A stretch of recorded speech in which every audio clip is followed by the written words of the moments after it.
Jackson Cloud. I'm Jamin. I'm Casey. And I'm Olivia. And today we are continuing our journey throughout Genesis, which in this particular case, we're just going to zoom in a little bit on Esau's life. We've been getting character development into our Isaac, Rebecca, Esau, and Jacob over the last few episodes. We're going to continue that development a little bit today, getting to know Esau just a little bit more. So when Esau was 40 years old, he took Judith, the daughter of Beeri the Hittite, to be his wife, and Basemath, or probably Besemith, is probably a better pronunciation, the daughter of Elon the Hittite, and they made life bitter for Isaac and Rebekah. So wait, he had two wives? Two wives, so he's practicing polygamy, which is not entirely new. Well, it's not new in the Bible. We've seen this happening at least as early as Lamech, maybe someone else, maybe Cain. I don't remember, but at least Lamech. I think Lamech was the first. I'm pretty sure of that. But this might be the first within Abraham's line to do it, sort of, because who else was sort of practicing polygamy? Abraham. I mean, Abraham himself. Abraham. Yeah. Yeah, because Abraham had Sarah, and then when she died, he remarried to Keturah. That's not exactly polygamy. But then we also had Hagar come into the picture. There's a question. I'm not entirely sure if they would have considered that polygamy, because the purpose for Hagar was sort of as a concubine, who concubines were like spouses of a sort who got rights, but I feel like that's more like in full wives. I feel like in modern day times that would just be the girlfriend. Actually, yeah, I heard a recent. I heard a scholar recently saying like what would be like today's version of a concubine might be someone who's like, hey, you want to move in together and not get married? And the reason that he talked about that being like modern day concubinism, is that a word? No, I don't think that's a word, but so. Is that you're inviting someone into a deep relationship without extending to them any of the rights. So like you might have children, but you don't have the rights of spouses. You have the rights of boyfriend, girlfriend, which is not written down on paper. So like, let's say the relationship goes bad. Well, what were the rights in that relationship? What about the house? What about the things you owned in the house? What about, things that continue in that conversation? So for him, he's like, yeah, when you look at like boyfriend, girlfriend moving in together these days, like part of the idea behind concubines was, we would say this is wrong, of course, that this was an ancient custom that was wrong. But part of the morality of a concubine back then was like, you were bringing someone else into the picture. Now, what were their rights? So that you couldn't just completely abuse them. And moving in together today, it's kind of concubinism in the sense that like, let's not paint the rights. And then when this all falls apart, okay, where do all the rights go? Well, there's no paperwork. It just goes wherever it goes, or it goes horribly wrong, right? Mm-hmm. So, I don't know, does that kind of do you think that's a good analogy? yeah. I see the analogy, yeah. Is like. I mean, I don't think it's good. It's not but a it perfect. Is an It's not a analogy. perfect. It's not a perfect analogy. Casey will never say any of your analogies No. are good, though. No, I was just So- saying the actual idea of it makes sense, but morality, is it good or bad? It's more on the bad side than it is on the good side. Well, yeah, and But- you almost wonder, did a concubine have more rights than a boyfriend, girlfriend in that situation? I don't know. We would have to get into common law. There's at that no point. legality to it, to say the least. There's also the whole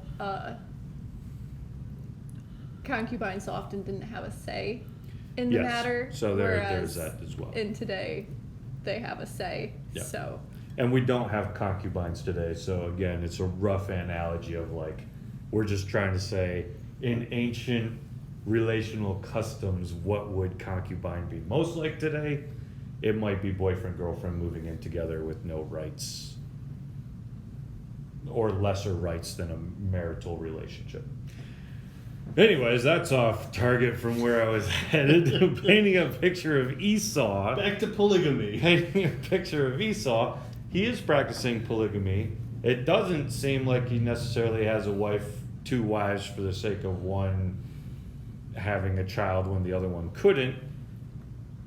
Maybe that was the case, because we're gonna see another list later of Esau's wives, and Basemeth is just gone from that list. So That's weird. we don't know if she passed away.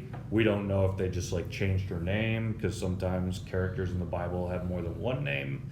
Or we don't know, maybe she couldn't have children and then was just left off the other list. But she's the second one mentioned here, so even if it was a case that she couldn't have children, it wouldn't be that she was necessarily married first, couldn't have children, so then he went and found beer. Needless to say, It's weird. it's weird. Esau's practicing polygamy, and Isaac and Rebecca hadn't done that. Abraham and Sarah kind of did that, but not exactly in the same way. And so Esau seems to be kind of going a different route.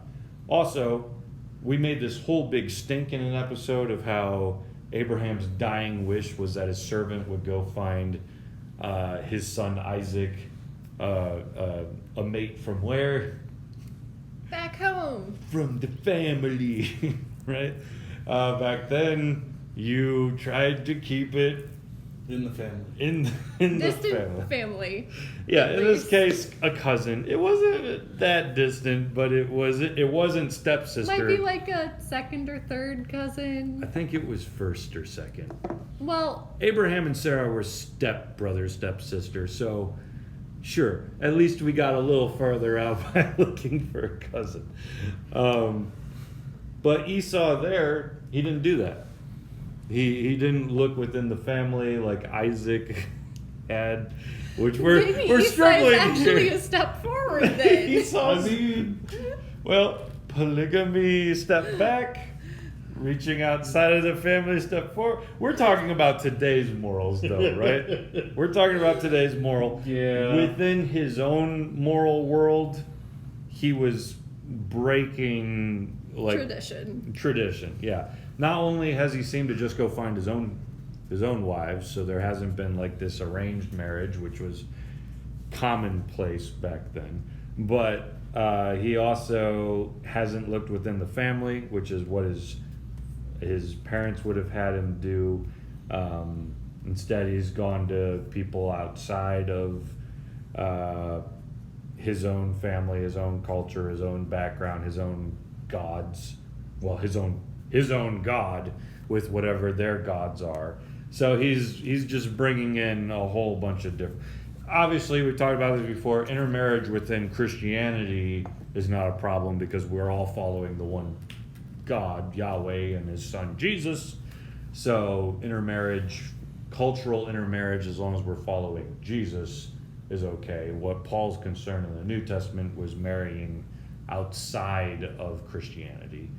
But in this particular relationship, he's married the Hittites, which could bring in all different kinds of things for him. The Hittites are the people that Abraham bought a cave from to bury Sarah, and then Abraham was buried in it as well. so at least they were on negotiating terms. Yes, so they know the Hittites, but they hadn't married into that.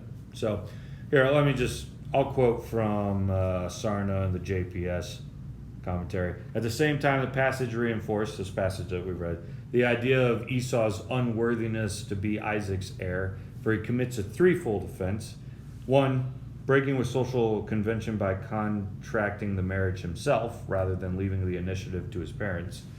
2, abandoning the established practice of endogamy, which is marrying within your family. so he marries outside the kinship group. And then 3, violating the honor of his clan by intermarrying with the native women. So for all the customs that they had at their time, Esau is just kind of doing his own thing. He's throwing them all out the window. And we got to remember that the promises of God were on the line of Abraham, and so, you know, it did matter very much so, like how the promises of God would be bestowed upon this line. Mm-hmm. Eventually we get to Jesus, and the promises of God are bestowed upon everyone, but Abraham's line was where it started. So is Esau taking the line of God's promise seriously? We're asking these kinds of questions. Anyways, in-laws did not work out well in this case. Abraham and Isaac did not like Esau's choice in marriage, and it creates a bunch of drama, to the point that Rebekah at one point says to Isaac, "I loathe my life because of the Hittite women. If Jacob marries one of the Hittite women like these, one of the women of the land, what good will my life be to me?" So like Rebecca gets to the point that she's just real afraid like that Jacob also won't keep it in the family. Why is that a continued quote you keep trying to pull? I don't know. But I do it. And she's afraid that like if more people outside of the family come in, that her life is just going to be extra miserable. I'm not trying to like sound the way that I sound right here, but this is the way that they're taking it. And then eventually we get another list. Esau married more people. So when Esau saw that the Canaanite women did not please Isaac, his father, because eventually he realizes like Jacob is told to go marry in the family. He's like, oh, I didn't do that. When Esau sees that, apparently he never thought to ask, I don't know. Esau went to Ishmael. Remember who that is? Yeah. That's Hagar's son, except Ishmael is past at this point. So he's going to the Ishmaelites. Esau sees that his wives do not please his family, so he goes in the family to his dad's concubines' son's daughters. And wisdom was not one of his strong suits, was it? No. Give me that red stuff. That was our last episode, right? Esau goes to Ishmael and took as his wife, besides the wives he had, Mahalath, the daughter of Ishmael, Abraham's son, the sister of Naboth. So now he's got another wife, but he's kept it in the family. Anyways, character profile of Esau. How do we feel about him in light of these kinds of passages? He was strong for muscles. So he airheaded was kind of the feeling that we got from the previous episode. He was an ancient jock. Really, that's what he was. I think you just found the title of this episode. Esau, the ancient jock. Yeah, so, yeah, he's following his jock parts wherever they lead. I mean, you could even say he was the party boy of the Bible in this case. No, you're thinking of Samson. I mean, well, that's We're not that far yet. how about this? The party boy of Genesis. Yeah, maybe. Okay. I don't know. I mean, we're only halfway through Genesis at this point. But I think I don't know. I mean, he's yeah. I think it's great that he recognized the flaw and was like, I'm going to make this better. I I'm just making it worse. don't think that he made it better. No, I don't know if his third wife agreed that it was better, right? My wives have made things so difficult for my family, so let me go marry someone within my family, so they can live with my other difficult wives within the family. I feel like this is another subtraction through addition. Like, his life is going to get worse because of the addition. I also wonder, I mean, he went to Hagar's line? He just probably had a thing for foreign women at that point. But it's not foreign, it's your family. He went to Ishmael. Which, if we'll remember Ishmael's story, he got kicked out into the wilderness to die with his mom. And so, like, of all the people you're like, within my kin, who should I marry? I'm just a little curious. The ones that you kicked out to die is where you went. I guess he was just a Again. rebel without a cause. He's not very bright. And Ishmael wasn't alive. So, like, I wonder if Ishmael was alive, would he be like, excuse me, son? You know, you want to marry my daughter? Do you have any idea what your grandfather did to my mom? You know, like I just, maybe they were just close, you know? Or maybe Esau was like, who's in the family? Let me go and check out Ishmael. I don't know. It's just ancient. I wonder, I bet, you know, because, like, Ishmael kind of, you know, the whole kicked out thing, so, like, they don't get along well with the family. So I'm wondering if maybe they're, like, the family members that this part of the family complains about. And that's why he's like, oh, I needed to marry a family member. Who are those family members that the family's always talking about? Oh, yeah. Like how my wife always talks about the kinds of apples that she hates. Exactly. So And you I always buy the those ones you kinds hate. because I'm like, these are the ones she talks about all the Exactly. time. Oh no, I hate those. You know, it's like, who's the, that's an interesting way to wonder about it. Who was that one cousin? It's like, yeah, we must like them. We talk about them a lot. Yeah, I don't, you know, we're reading into the text a lot, but like Esau is at least not being painted in like the world's greatest light. Yeah. And his father loves Esau the most. Why? Because his son makes him some good food, hunts good game. And like even his father is frustrated with his choice of Women. I was gonna say wives.